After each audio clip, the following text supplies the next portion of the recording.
This video is made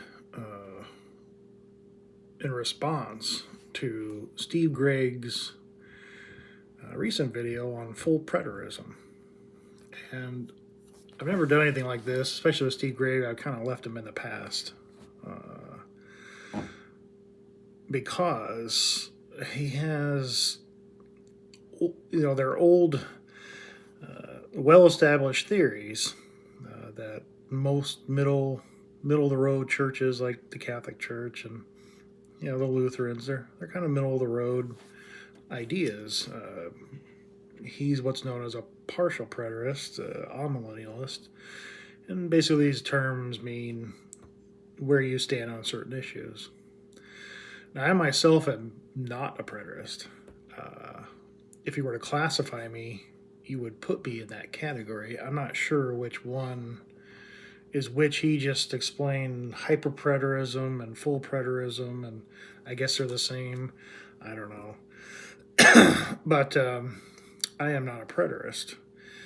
But when I read the Bible, and I've been reading classical Greek and learning classical Greek, which is pre-biblical Greek or Koine Greek or Common Greek, more simplified Greek.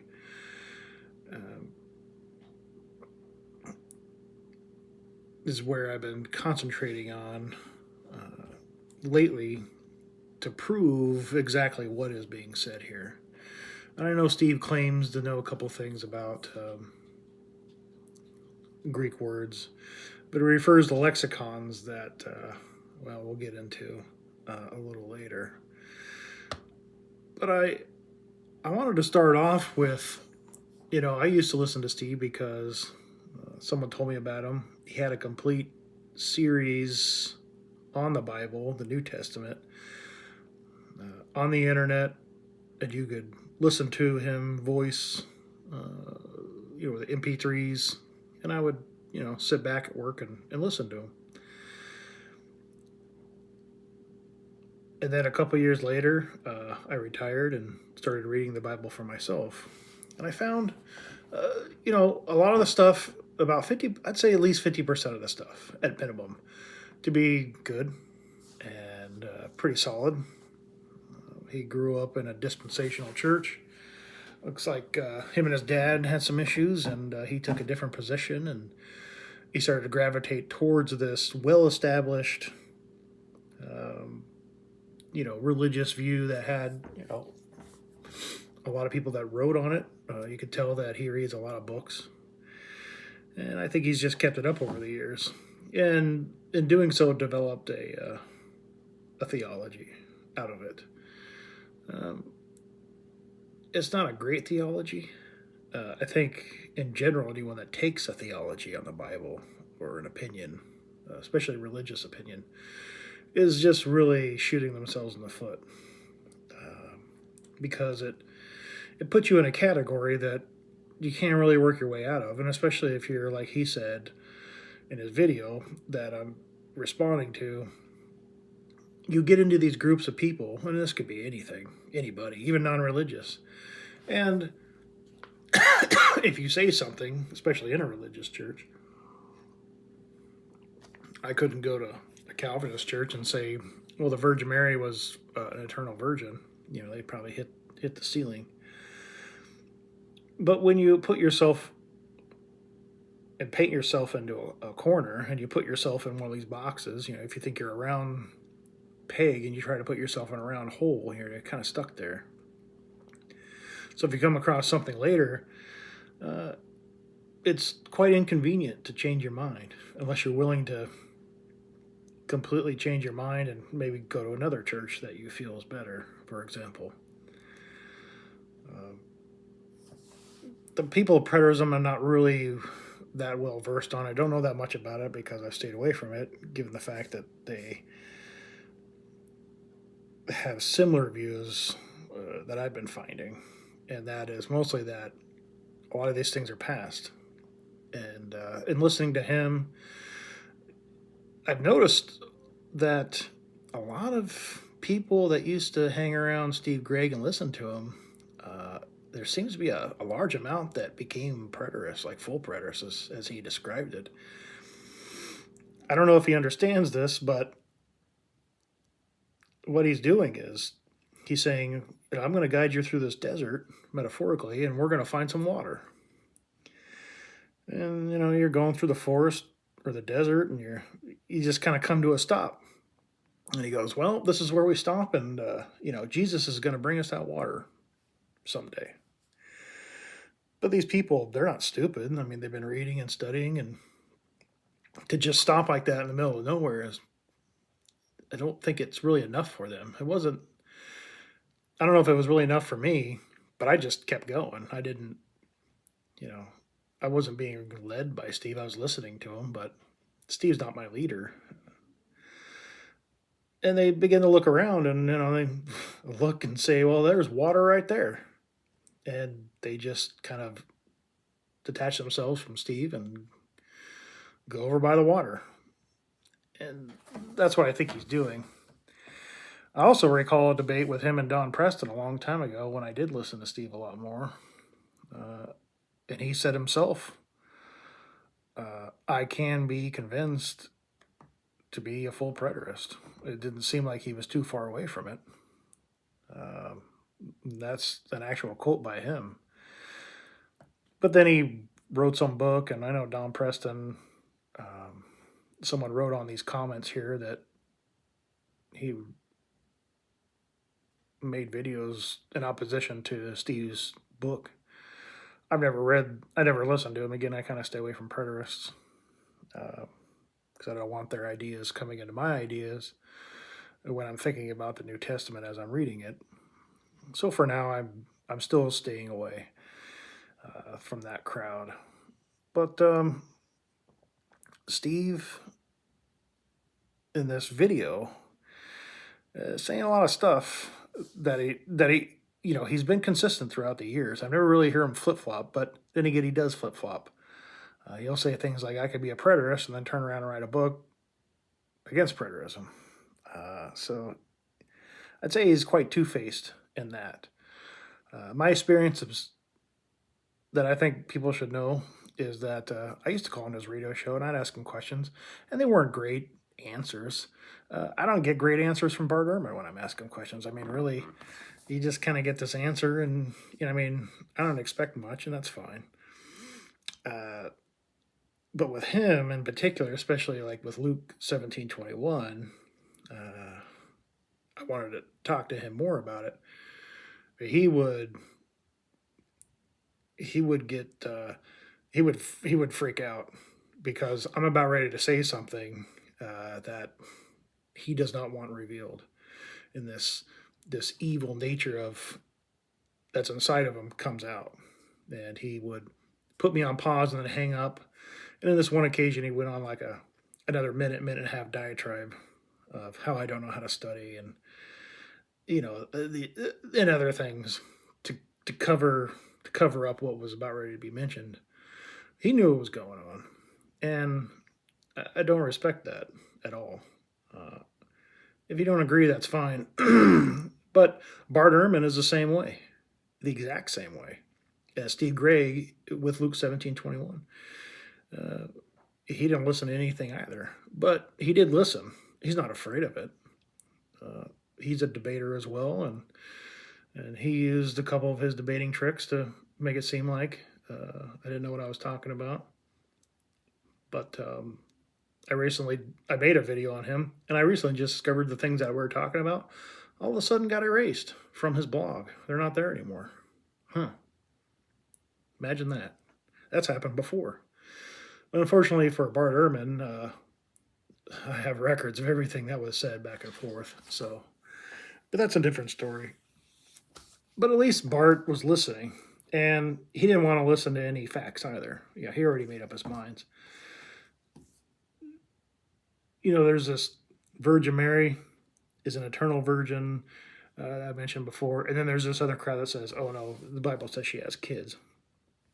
Now, this type of information, a reasonable person, I think, I'll take myself, can say, well, that could be true. Probably not, but it's a possibility. I would not take that position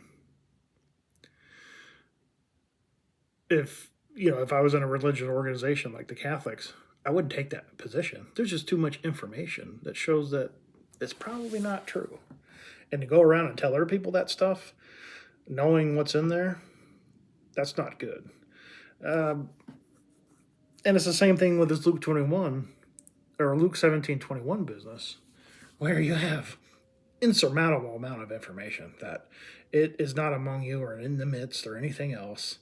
And people like Bart Ehrman, he didn't listen, and Steve Gregg didn't listen either, because after he did that little stunt on his radio show, I even emailed him and tried to give him a second chance, but you know he didn't listen either. But a reasonable person would say, well, you know what? It's possible. I guess you could look at it both ways. I prefer this one, but no. Oh no, they completely ignore the information, and that's how it was for 1,700 years. So it's not something you can just shoo away. You could forget about it and separate the old world from the new world, and that's basically what they're doing with these. They keep claiming Bart Ehrman did the same thing. Oh, just look at this concordance. Well, I don't care what that concordance is. Concordances are as common as these Bible versions. There's people that, oh, well, we use this concordance because it agrees with what we say, but we don't use that concordance. It's all catered to whatever's popular, basically. And Steve Gregg and Bart Ehrman, they take the modern popular view because it mixes in well with their theology. And again, like I said before, take the side of God and the words of God through Christ. not a theology. And he wants this theology. Bart Ehrman is an atheist and he has a theology, which is kind of weird. But God's going to give them all the theology they want. He'll fill them up with all the theology they can handle, and if that's what they want, if that's what they choose, which they have, good luck. God's not going to stop you and say, no, you need to see clearly because for some reason you're so special. It doesn't work that way. When you have these events, when I was listening throughout the New Testament that are occurring, and I'll stick mostly to the Gospels, the three Gospels, we get into the apocalyptic chapters, and that seems to be a big topic. And I'll attack that one as far as preterism goes.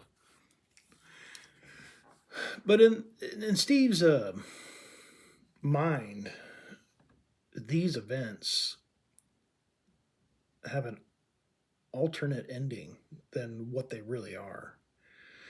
He subscribes to things that say, like if in Matthew, a certain portion happened, but then for some reason out of the blue, the rest of it didn't happen. That's future. And then they'll manipulate some other scriptures as well to kind of coincide. They need like a witness or two, just a couple verses. So they manipulate those scriptures as well. Then it's funny, Bart Ehrman has the exact same view, and it's a crap view. It really is. It's just you're reading, and then all of a sudden it just stops, and then they go, oh, now it just stops, and we're waiting for Jesus for 2,000 years now. We're still waiting for Jesus. I think Judaism, the Mosaic covenant, lasted what, 1,250 years? Let's just say one and a quarter. 2,000 years later, and Jesus has what's he waiting for? Everyone. I'm not saying you have to give the exact date, but exactly what is Jesus or God or whoever they think's coming is actually waiting on. What's he waiting for? Things like going to heaven. God said, well, actually someone else did, but God will end death, and he'll give the kingdom back to God, and God will say, come and sit at my right hand.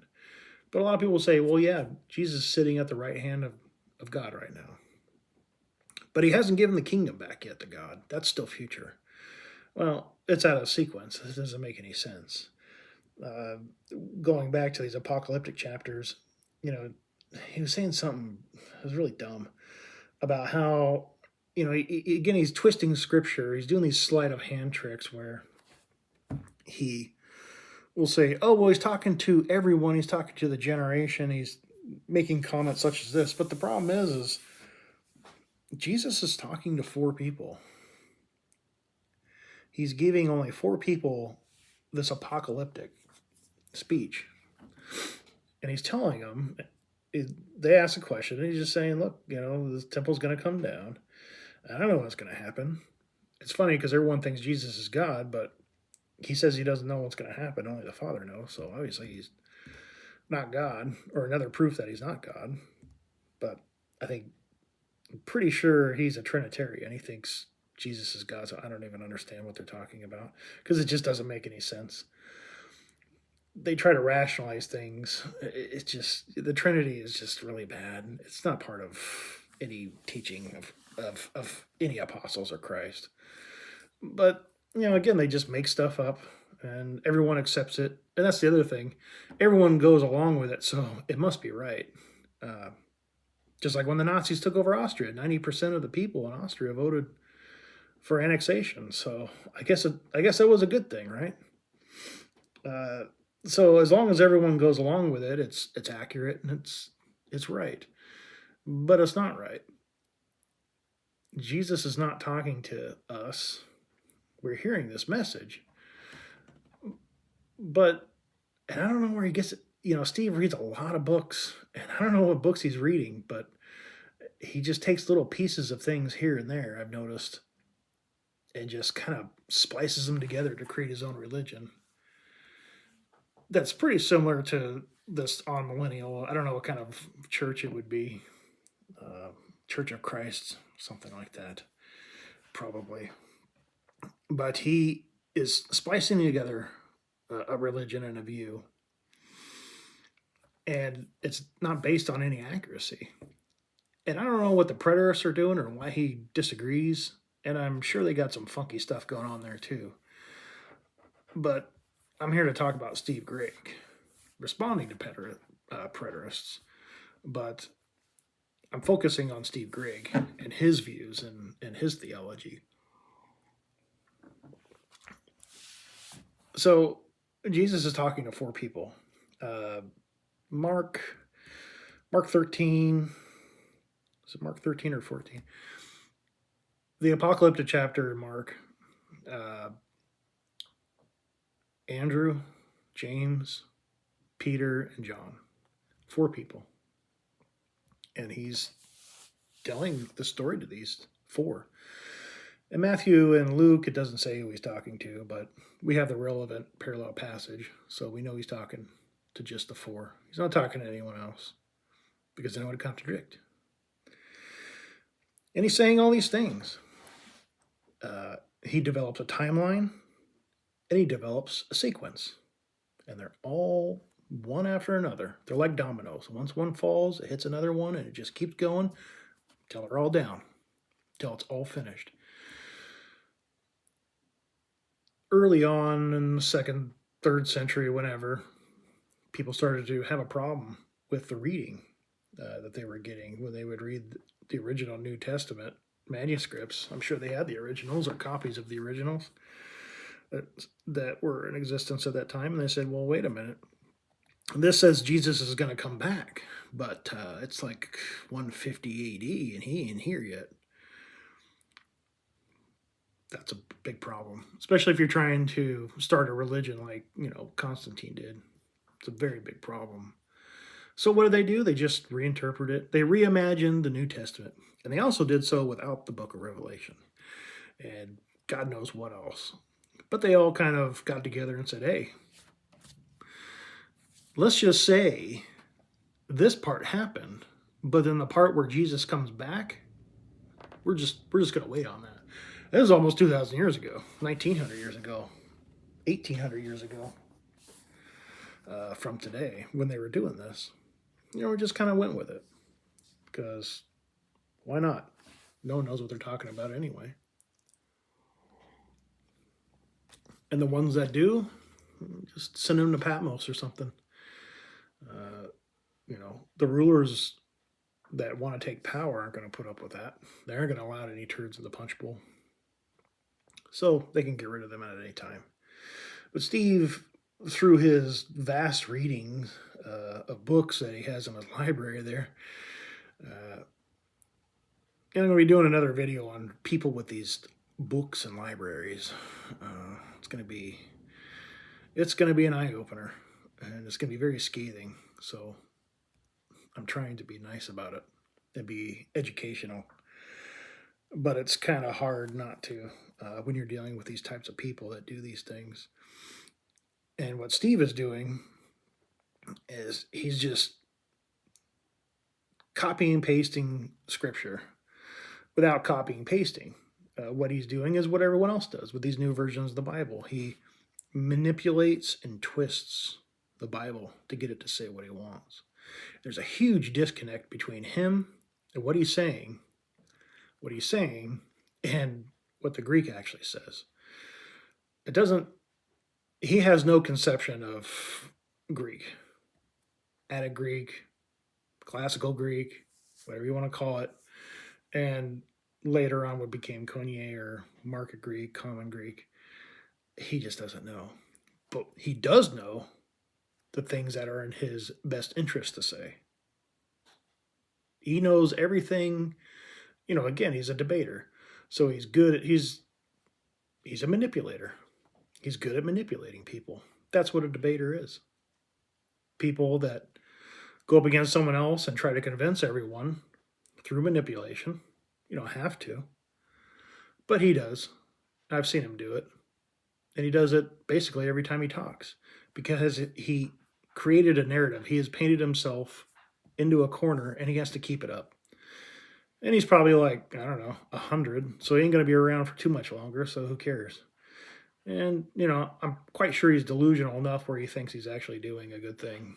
So he's not concerned on that part in explaining what he's done here, which he won't have to because it's already been done. Whatever has been done or is going to be done has already been done.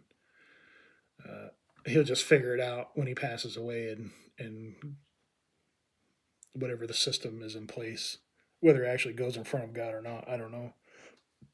Excuse me. But so he's just going to keep chugging along.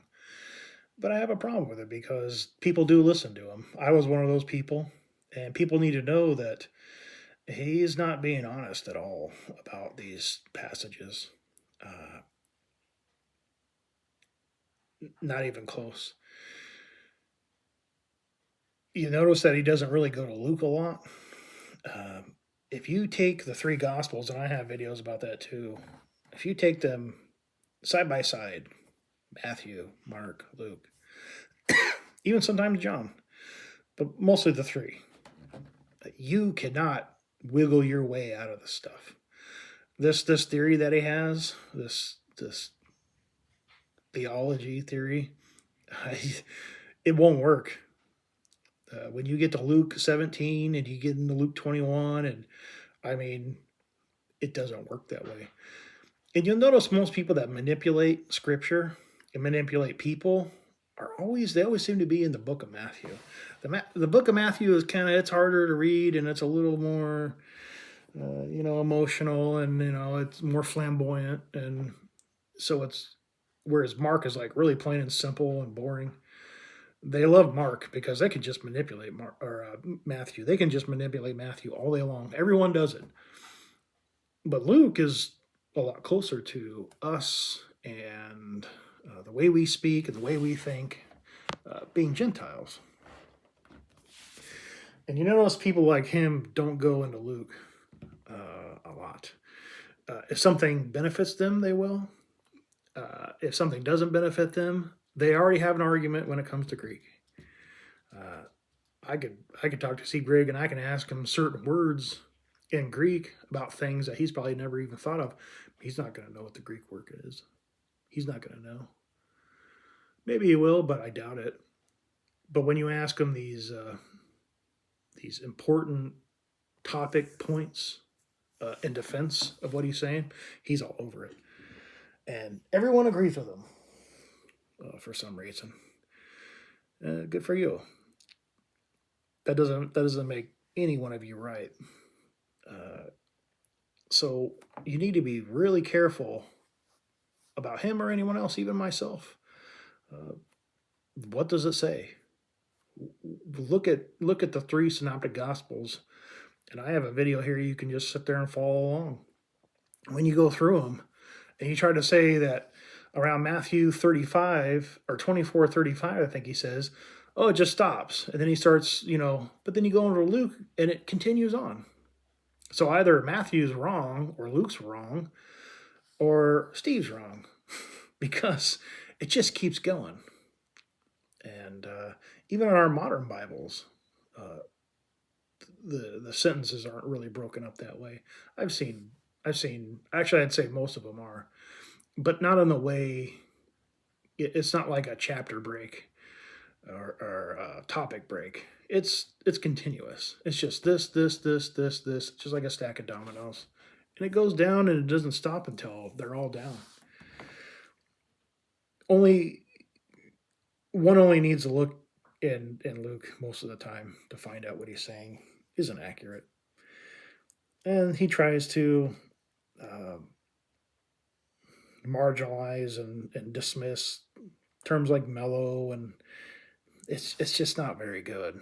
It's I don't even know how to explain it. He is trying to rescue his own beliefs, and he's willing to do it. He's willing to really go out there and twist some things around in order um, to make it happen. But what's funny is, he took a second to call him a preterist, a cult, and maybe they are, but then that would make whoever follows you a cult as well, because people believe you, and you're a liar. You're a liar, Steve. You lie all the time. You lie to me, and you actually keep me from telling the truth. Which is funny because I've heard other people call your show and they're swearing almost, and they're talking about how you're stupid, you don't know anything, and dispensationalism and the rapture, and you love that stuff. You just sit there and you probably enjoy it because you can be a good Christian and be calm. But when it comes to truth, you hit that mute button and then you end the call. I know what you're doing. You're not that smart. Because everyone that pulls that type of stuff does the same thing. They all lie. They all lie the same way. It's a human trait, not a Steve Gregg trait. As a matter of fact, just listening to you, I got you pretty figured out about your early childhood and your life, the way it's gone. It's not that hard to figure out. Uh, I talk enough, you could probably figure me out if you're paying attention. But this constant diversion away from the truth into this theory that he has. Uh, if people are listening to it, you need to look at the information. You need to read the Bible by yourself. Don't read it with Steve Gregg. Don't read it with anyone else. Just read it. It will make sense. It will make sense. If you watch this video that I put out about putting the three synoptic gospels together, you'll see. You can just sit there and listen to me and follow along on your Bible, and you'll see how it makes sense. And you'll see later on how Steve manipulates the Bible and manipulates you. And he'll do it just to make himself feel better. He's not doing it for Jesus. He's doing it for himself, for his own ego, just so he'll be right. He talks about how the world's going to end. Well, it doesn't say the world's going to end anywhere. It may sound like it, but when you get to know the Greek, and it's not. He doesn't know what heaven and earth is. Surprise there. I bet you he really does, but he's pretending like he doesn't. Terms like this, I mean, he knows what they are. He knows what it means. He knows what it could mean as well. You could take a position both ways, but he only takes one position, even though there's a lot of evidence that could prove that not right. But that's not his position. His position is to be right and to do whatever it takes to remain right. You know, he talked about Jesus ascending to heaven, and Jesus is going to come back in like manner. Well, Jesus could have come back 2 seconds later, picked up all the apostles, went back up to heaven with them. The only reason you know about Jesus ascending to heaven is because the apostles told us. Josephus wasn't walking around taking a stroll and saw it. Hey, I saw this guy floating up in the air. And I walked over to these people and I said, hey, what's going on? No one saw it. So if he came back in like manner, pick up the apostles, took off again, especially at night, like a thief, when there's a war, when the Roman army's in there, surrounding the place, you're not going to know. I've been in combat. I've had things light up all around me. You don't know what's going on. I guarantee you, in some of those scenarios, if Jesus came down and grabbed a couple people and absconded back up to heaven, I'm not paying attention. I'm not gonna see anything. I doubt anyone else would either. It's probably why he waited for something like that to happen. You know, the people that he did pick up, that he said he was going to pick up, left. They were out of the city, man. They were told when they saw the Roman army, the abomination of desolation, run. And that's what some people did. That's why in Matthew 24, 40, and 41, you know, they're talking about the people leaving. One is received, one is left. Paralambantane and Alphiemi. This paralambanta, everyone says taken, but really what it is received. They're saying, oh no, they're being given over to judgment. Well, someone has to give them to judgment in order to use that term properly, use that word properly. It doesn't say anywhere about Jesus giving anyone over to judgment. It doesn't say anything about God giving anyone over to judgment. It's just made up. It's a sleight of hand trick. And received is the ones that will leave to later be received. Alphiemi basically means cast off. They'll be left, they'll be cast off. In this verse, what it means is one will be received, they'll leave, and I'll receive them, Jesus, or the Son of Man, or God, or the angels, whoever it really was. And the other one will be left. Left where? Inside the city, surrounded by Romans. Where the eagles are, or the vultures are, there the bodies will be. They didn't get the message to leave because they didn't believe. Out of the people in the field, out of the people on the roof, people milling corn, you know, grinding, being more technical, but usually it's two women were grinding. Out of all these people, out of the normal life that they're living, because Jesus said, it will be just like the days of Noah. Everyone will be going about their business, and then the flood will come. Same thing with Jesus. Everyone will be doing what they do, and then all of a sudden the Roman army is going to come. But he's emphasizing the people that are going to get out. The emphasis there is the ark or Lot. You know, the people that got out and survived. You people, you remain, you stay on the alert, you don't get drunk, and you keep close watch. And when you see the abomination of desolation, as Luke showed was the Roman army, you book it and you leave. And then I'll come in and receive you. That's what it means. But they've changed it. They've changed it to accommodate this other theory that he takes, where Jesus, all of a sudden, everything just stops and Jesus is going to come back some other time. It doesn't work that way. Because he's talking to 4 people from Mark. And I think it's 13. I'm just going to double check. But so when he said that, the moment he said that in time to these 4 people, the last second, it's Mark 13. Okay. And apparently it was John because he was written he was writing, he was written about, he was a character in a later time. We have Revelation, so probably John.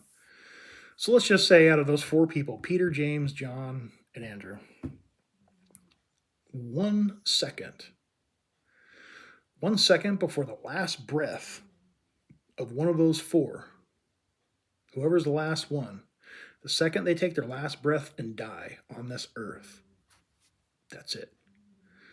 That's the time frame. And you cannot get out of it. You cannot work, you cannot sit here and say, oh, time just stopped, or all this other nonsense. It's an absolute lie. You cannot stop time. You cannot stop what Jesus is saying. There is a sequence and a timeline, and it just keeps going. There's a timeline in Daniel, there's a timeline in Revelation, and they all add up. They're all the same. And you can even see it if you really compare them. And you'll notice that there's a timeline. And this guy goes in and out of sequence all the time. It doesn't make any sense. It's a lie. And he knows it. But he'll still lie to you because he thinks he's right.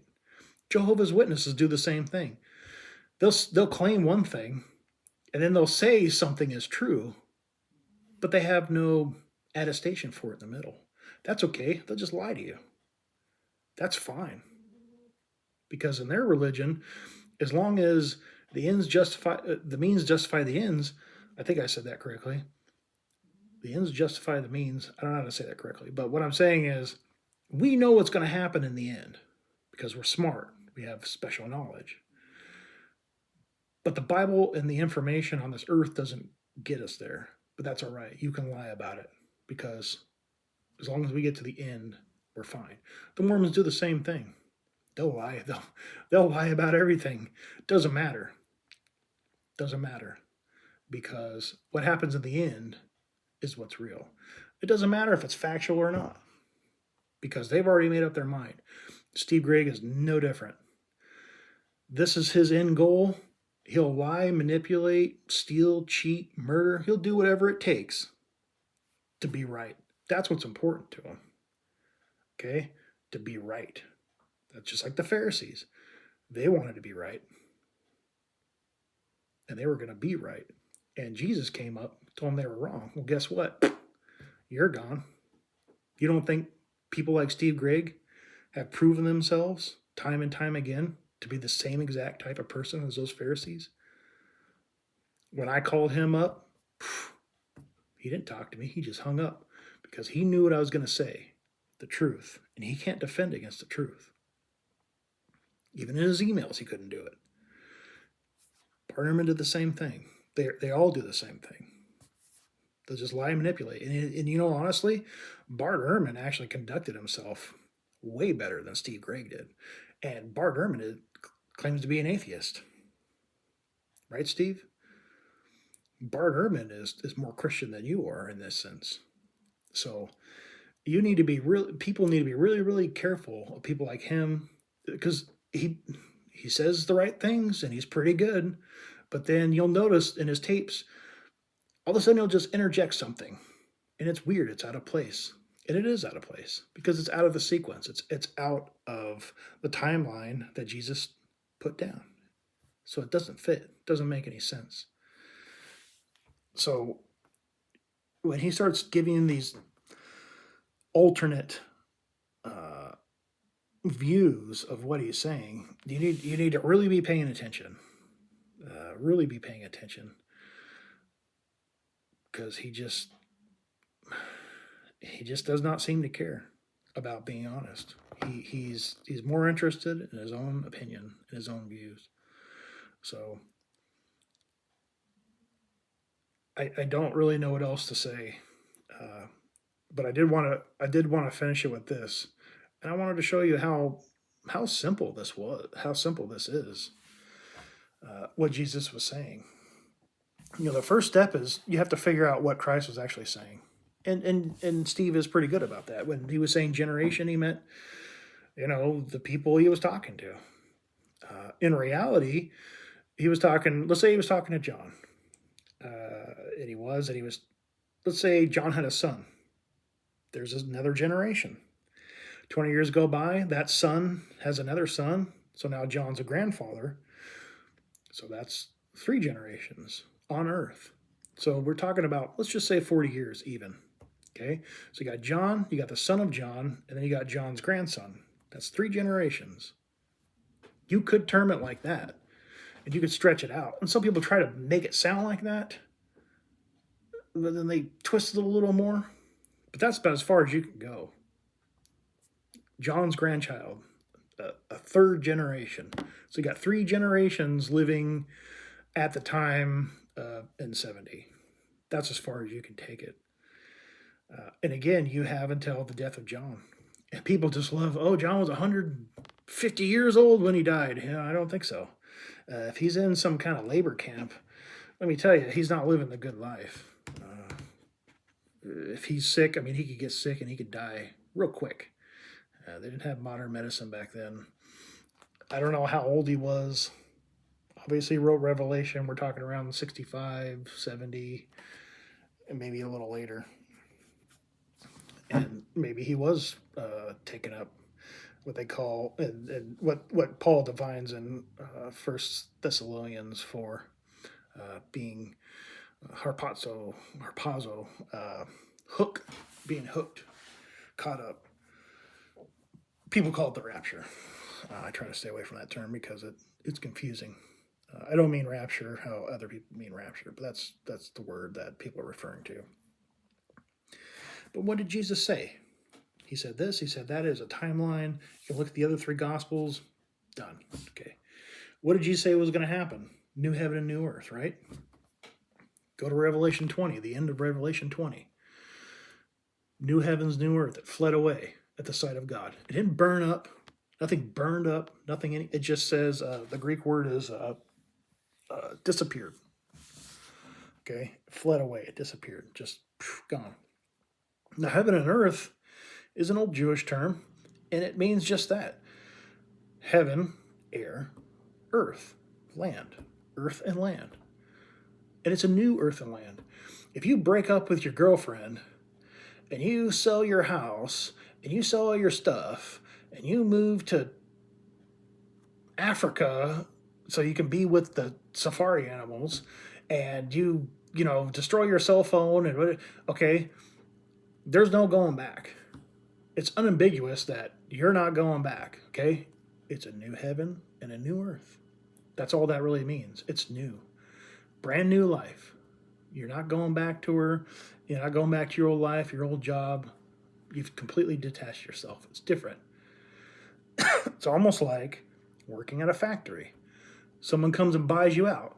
Instead of the Jews running the company, now God's running the company. Hoorah! Get a better contract. Everything's still the same. You still come in at 9. You still got the same job. But things are completely different. Okay? New contract. New agreement. New covenant. New heaven. New earth. That's all that's saying. There's no destruction of the earth anywhere. It doesn't talk about that. We're in Revelation doesn't talk about the entire destruction of our planet. Nowhere. And don't give me this 2 Peter chapter 3. That don't cut it either. Because he's very specific that he talks about the world being destroyed. He used the word cosmos. But then when he's talking about the destruction that everyone says is the end of the world, he's using the word land. Okay? Those are 2 very different things. Okay? There's no worldwide destruction anywhere described. The most destruction that's described in Revelation is a third. A third of the earth is burned up. And the rivers are covered in blood. The sea's covered. The Sea of Galilee. What sea are you referring to?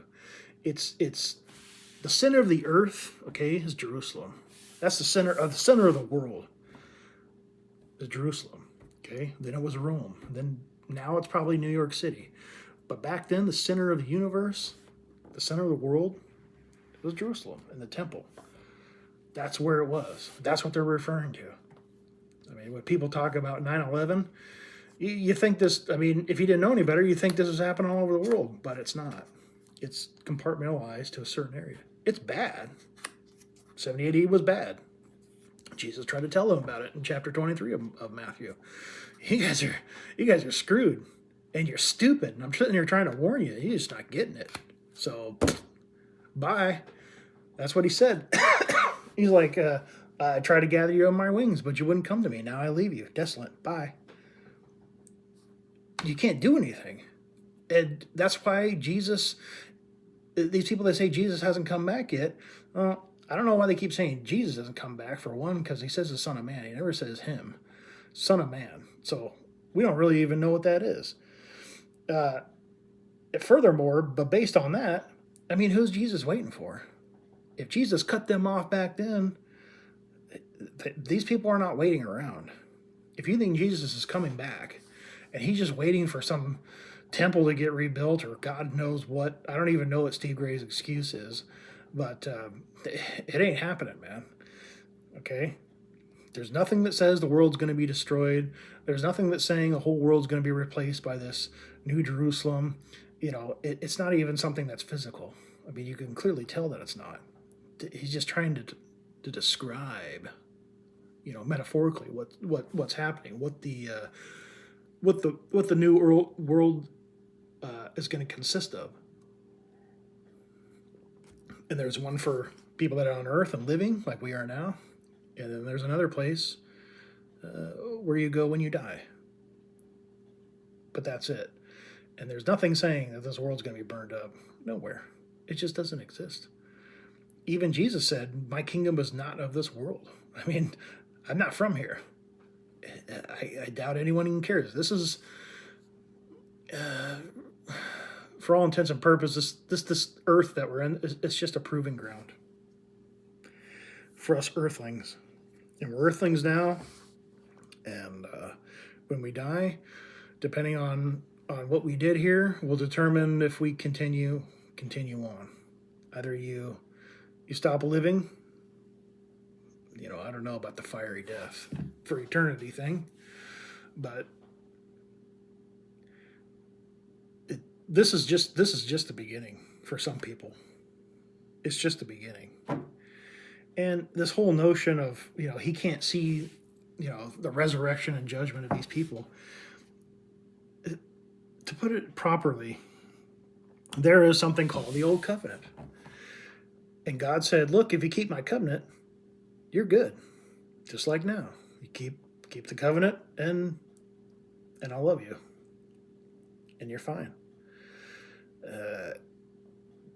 What do you think? Jesus died and went down to Sheol and said, hey guys and gals, look, we know that you were good. Some of you were bad. But we're going to do this new thing. It's called the New Covenant. And you have to wait a little while longer until you're resurrected and judged. So, you know, a couple thousand years, maybe more. We're not sure. I don't know. Only the Father knows. So I guess you're just going to sit here and wait. And, oh, and by the way, the people of the New Covenant, they get to go to heaven as soon as they die. But you have to stay here for some reason. That makes a lot of sense. Right, Steve? Everything's just centered around the Christians, right? Or what's referred to as Christians. Those Jews, you know, they're just down in the middle of the earth still, just waiting around. Even though it talks about resurrection in Matthew. I think it's Matthew 27. But that doesn't matter. I'm sure you've manipulated your way out into that as well into something else. So, the audacity to think that all the Jews of the Mosaic era, good and bad, are just sitting around waiting. And a lot of people will use an excuse, and I've heard this excuse before, where, oh, well, the good ones are taken up to heaven, it even says in Revelation. So, for some reason, even though there wasn't a separation or a judgment, even though it says there is, you know, the right ones, the sheep come to the right and get your reward. This is Matthew 25. And then the ones on the left, the goats, you know, your eternal damnation. You know, but for some reason they can bypass these sequences and timelines and get it to say whatever they want it to say, but they don't know what they're talking about. Not at all. And they know they're lying. They have to. Nobody's that stupid. But they are stupid because they're lying about it. And they know they're going to get it worse. they're going to get it worse than someone else who doesn't believe in God at all, because they're using God's name. It's just like these mega preachers that live in $50 million private planes. I mean, those guys are screwed, and gals, they're screwed. Way more than they're probably going to get it worse than Hitler. Hitler used the name of God all the time too, so I'm sure he's catching shit for that. But these people that go around and convince people, and thank God a lot of people did continue on, and that's what I'm emphasizing here. That listen to Steve Gregg, listen to this Jordan Peterson guy. I got a neighbor that was listening to him. Listen to him. That's fine, but don't think everything they say is correct. Don't think everything I'm saying is correct. I got videos. I could take you through the New Testament, and I could show you all these things. And all these things in the middle, everything that everyone gets caught up on, you can bypass that. Who cares what Paul says? You think Paul's going to say anything that's out of line with Christ? No. So you can just take what Christ said. What did Christ say? Heaven and earth will pass away. It's going to happen. You'll stand before the Son of Man. What was that, Luke 21, like 39, 36, something like that? Pray that you'll have the strength to persevere through all these things that are about to take, all these things that are about to take place. He uses that word mellow. Yeah, it does. About to, it's in a context. So when you use it in the context of this Luke 21, it's going to happen, and you will stand before the Son of Man. You. And that's another thing. He tries to you doesn't mean you. I don't know if Steve Gregg actually listens to his own videos, but I think he should. Because he sounds stupid. And I really don't think he looks at his own videos. Because if he did, he would see how stupid he is. His manipulation tactics he'd probably have to change them. He'd probably look at him and said, you know what, I better learn how to manipulate people a little differently. Might change his tactics, because the way he's doing it right now is just lazy. That's not even good. It's bad. It's lazy. It's bad. I know he's like a hippie, spoiled hippie kid. Is used to not being. He's a snowflake, like our monarchs. You can't tell him no. Can't tell him to come to work on time. You hurt their feelings, and that's how Steve is. He's just a big baby. So I doubt he even cares or listens to anything. But I'm not really so concerned with him. I'm concerned with the people that listen to him. So listen to him. But beware. Beware of what he says. And if you're paying attention, and I think this is why people kind of walk away from him, because he slips this stuff in and it's really obvious. And they start to continue on. And they see that water in the desert. And they're like, Steve says wait here, but he actually leads you to it, which is kind of strange. He leads you to it, but then he turns around and says, oh, it's not there. But a lot of people who are studying and reading and paying attention, they can see it. They can just say, I don't see how this stops. It's not stopping. So I don't know what else to tell you. My advice is to never, ever take on a theology or a religion or a view, or I like this author, or I like Steve, or I like John MacArthur, I like the Pope. It just makes me feel good, and whatever they say is, that's a real bad thing. You have to be independent of everything on this planet, because what is important isn't here on earth. Don't try to fit yourself in somewhere in some theological view. Don't try to, I think I'm a round peg, and I'm going to go try to find a round peg to fit myself into. Because anyone who knows better knows that anything on earth is just worthless. You're not better than it. You're not above it. You're not sticking your nose up at it. It's just, it's all going to fade away. Just like that temple. it's going to be destroyed. There won't be one block on top of each other. It's going to go away. This world is going to remain. You're going to go away. But are you still going to try to remain in this world? Are you like these people that I'm going to eat healthy and jog every day and I want to live forever? You're going to have to die sooner or later. You're going to have to face the music. That's why some people, when they come close to dying, they freak out because they didn't think it was going to end so soon. And they're afraid. They don't really know what it is, but they know what it is. They're going to die, and they weren't expecting to. And they know it's on the other side. And it's not good. It's not a good thing. But they think they have all the time in the world. But they don't. No one does. And this earth, you're in the earth, you're in the world, but don't make any plans. Don't build a solid foundation. That's why in Revelation 21 they use these tent terms, because it's temporary. Your body's temporary. You're temporary. You're here to either get it or don't get it. And you're not going to get it when you fill your head up with things like the things Steve Gregg is saying, or John MacArthur is saying, because you can see how incredibly dangerous it is. And even preterism. Let's say you become a preterist. I don't know, what's this Don Preston guy? Okay. And you just, oh, wow, he's so smart. You just fill your head. Well, then you close yourself off to everything else. And every time you read the Bible, someone's reading it for you. You're not thinking for yourself. You're not going to God and say, what does Luke 24 mean? I don't get it. Show me the way. No, you just listen to John MacArthur and he tells you something and, oh, okay. And then Steve Gregg comes along. You're like, you know what? I like what he says better. I identify with him. You're identifying with earthly things. You don't want that. And you're rejecting the greatest teacher of all, and that's God. God created this earth. He created everything. He created you. You don't think that he can't guide you to what you ask to be guided to? He'll give you whatever you want. You want Steve Gregg, he'll give you all the Steve Gregg you can handle.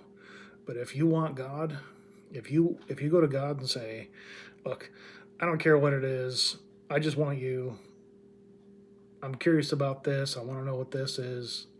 I don't want the knowledge, but I want the understanding. What does it mean? And he'll show you. And it's that simple. I did it. And I got Steve Gregg. And I'm happy for it. And I was paying attention. And I was really studying and praying. And I started to learn all the things that he was saying that wasn't true. And I don't hate him for it. I don't hate Steve Gregg. He's just doing what everyone else does. Again, Bart Ehrman does it. Everyone does it. Or politicians do it. The problem is that you didn't think someone like Steve Gregg would do that. But he will. He has. He does. This video he just did shown that he hasn't changed a bit. He's still on it. And he'll lie to you, and he's just kept with the same pattern, the same modus operandi. He's not going to change. And you can go where he's going to go in the end, or you can go towards God. You can go towards God and be with God. But you have to be with him now. You have to be with him now, and you have to be able to be guided by him, because it's a personal relationship. What's good for me and what's good for you are two very different things. God he might want you to become a Mormon. I don't know. Because maybe you have to become a Mormon to figure out what you need to figure out. If you're praying and you're asking and you're getting answers, it will just happen. And it will be great. And you don't need people like Steve Gregg or me or anyone else, because he will lead you to us. He led me to Steve. He led me to other people. Even non-religious stuff, like driving around in my car and having someone cut me off. You learn from it. And you say, I get that. That's what repentance is. Now I know why you're not supposed to stick a knife and fork it in the electrical socket. I get it now. Thank you, Father. That's what it is. You pray to him and you say, thank you. I would like more. Help me turn away.